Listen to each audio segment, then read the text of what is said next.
Ideas are commodities, but execution is not. That's a famous quote from Mark Cuban. And the problem with business schools is that we analyze business models, but we actually don't analyze people. And the most important thing about investing in a company is if the management team is great. And in Silicon Valley, I've invested in a lot of tech companies here. I'm a firm believer that 99.9% of the time, when a founder leaves the company, that company is no longer a good investment because politics sets in, bureaucracy sets in, right? And don't ever invest in a tech company where the management team is left. Now, I know there's one big exception, which is Apple. But remember how awful Apple was when Steve Jobs initially left back in the 80s. Eventually he came back in the late 90s and turned it around. But in general, I would say that most tech companies are awful investments if the founder has left. Now, I used to be on the board, advisory board of a very, very big venture capital angel investment firm called Plug and Play Tech Center. And I learned a lot from the owner of that company. Brilliant man, nice guy named Saeed Hamidi. And Saeed was the first investor in PayPal. And what happened was he had this carpet store, Saeed did, back in, I think it was the 90s. And it was in Palo Alto. And there's this dude upstairs that was renting an office from Saeed. And this guy couldn't pay rent. And Saeed's a really good guy. Saeed said, well, that's okay. Maybe I'll just, let me invest in your company. And Saeed was able to sniff out how great that management team. And that person he was talking to was Peter Thiel from PayPal. Now, the PayPal Mafia, many people believe, runs the valley. The PayPal Mafia runs the valley. So many famous people came out of PayPal. Elon Musk, Peter Thiel, of course, Reid Hoffman from LinkedIn, the founder of Yelp, etc. That management team's off the charts. And so you really have to analyze management teams closely.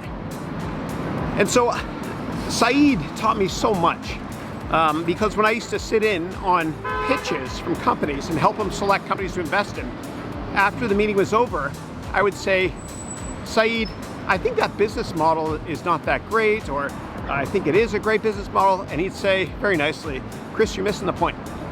The management team is so passionate. And I asked him for more details, and he kind of said that whenever you're analyzing a management team and you're thinking of investing in a company, think of them like they're a salesperson trying to sell you a product, right? Because that's all a CEO is, or a founder is, a great salesperson. And what happens is a lot of top venture capitalists, when they analyze startups, they ask the management team one question, and if this question is not answered correctly, then they don't invest. And this question is this: do you have a plan B? And if the founder of this company says, yeah, I might go to business school or I might go to law school, then they don't invest. So venture capitalists want to invest in people that are all in, right? They have to make it work. They put everything on the line to make it happen. And, I had the pleasure of sitting down with Doug Leone, who's a venture capitalist at Sequoia, and probably the smartest VC I know of, right? And I sat down with him for like an hour and a half or 2 hours a while back because I asked him, what kind of people do you like to invest in? And he said something that blew my mind. He said, and I'm paraphrasing this, but sometimes he likes to invest in people who have a chip on their shoulder. Maybe something happened to them earlier in life that leads them to believe that they're not good enough. And that's important because that chip on their shoulder basically translates to, I'm not selling my company for a small amount, a couple $100,000 or $1 million. I want to reinvent an industry. I want to prove the world wrong. And a great example of this is Elon Musk. So Elon Musk was beaten up a lot as a child in South Africa. And he certainly has proven the world wrong with a couple of his companies, right? And so it's really important to analyze the management. So how do you analyze the management team? Well, when you sit down with them, if you get that chance, make sure that you leave that meeting excited. There's something in the pit of your stomach, like butterflies, leaves you so excited to invest in this company.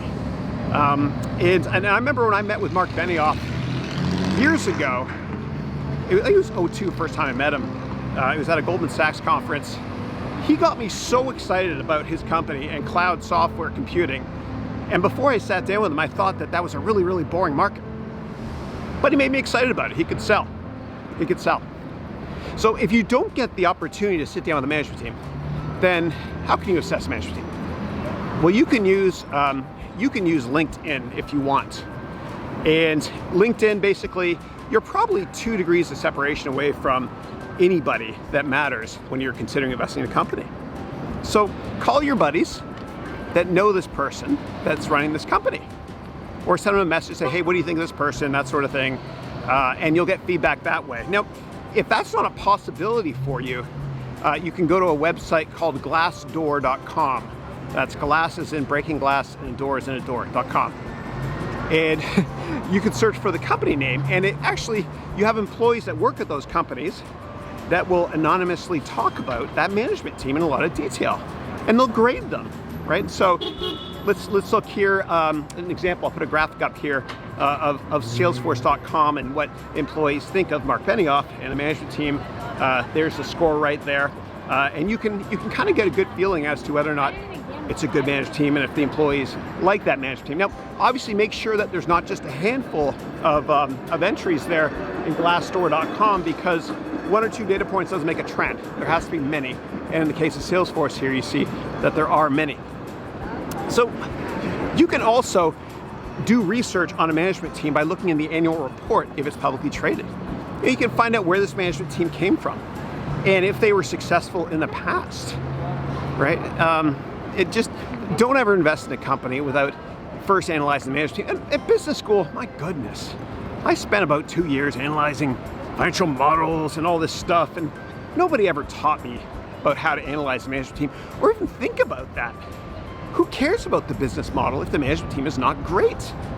You know, I'd rather invest in an A management team and a B business model than a B management team and an A business model, right? So the bottom line is, do your research first on the management team before considering investing. And this will save you a lot of time, because you don't have to build a financial model or analyze the business model if you don't like the management team, if they don't get you excited.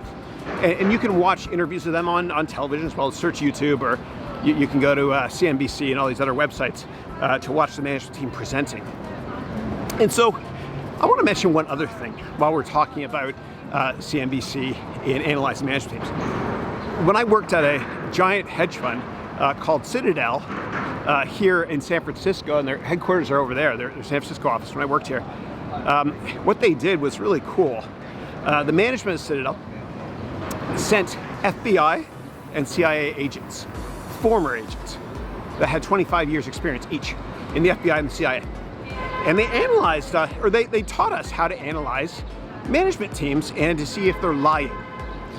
And there's a couple different ways. And one way is, if you ask a CEO or founder or somebody on a management team or anybody, if you ask them a question that has a yes or no answer, if they answer the question and then they ramble on and on and on, there's a good chance they're lying. Okay, now what I'm about to teach you, one data point doesn't make a trend, but if you see a couple of these characteristics I'm going to explain to you right now, then you might be able to conclude that this management team is misleading you. So there's 4 things I'll talk about. The one is answering a yes or no question with a long-winded answer. Okay? Number 2, do they stop making eye contact with you when answering a certain question? Okay, unless that's their demeanor. Like sometimes I look down, it's just this is who I am, whatever, right? But if they look away and don't make eye contact, they could be lying. And you can use this in so many aspects of your life, personal life, etc. I'm not going to go there. But the second one is eye contact. The third one is if they're shaking their foot a little bit, unless they had too much coffee to drink. And that's kind of like a lie detector test, kind of like Ben Stiller in that movie, Meet the Parents with Robert De Niro. Remember that? That's what a lie detector test does. It tests to see if you're a little bit nervous, right? So if you're shaking your foot, whatever, it could indicate, unless you normally do that you're not telling the truth. Okay. And the last one, this one's kind of hard, is if somebody covers their mouth or touches their face. Yes, I am being careful. Or touches their face while they're answering a question, then they could be lying to you. So these are 4 simple ways to assess the management team. And they actually had us watch CNBC, and there was an interview with, I think it was the CEO of Computer Associates. This was more than 10 years ago. And we saw that he misled a couple of different ways and was probably lying. And I think he's in jail now, actually. But anyway, it was kind of a helpful little technique here. So before I end today, I want to give you just a little bit of history here. I am being careful, don't worry. All right, you see at the end there, you see that beautiful building? That's called the Ferry Building, okay? I'm blocking it. There's the Ferry Building there, the end. And what happened was in 1906, all these buildings that you see around me here, every single one, they burned down, except for one. The Ferry Building, right? Across, it's called the Embarcadero. This is Market Street, this long one here that we're on, right? This is kind of like the Wall Street of San Francisco. But the only building that did not build down was a historic one over there called the Ferry Building. And I'm gonna vlog from there tomorrow. And the reason the Ferry Building did not burn down is because it was separated by a big street called the Embarcadero. Okay, so I'm gonna wrap up today's vlog by just saying that we always have to keep in mind that ideas are commodities, but execution is not. We always have to analyze the management team first before analyzing the rest of the business model. And if you think this was helpful, please click the like button and subscribe, and I will see you mañana. Thank you.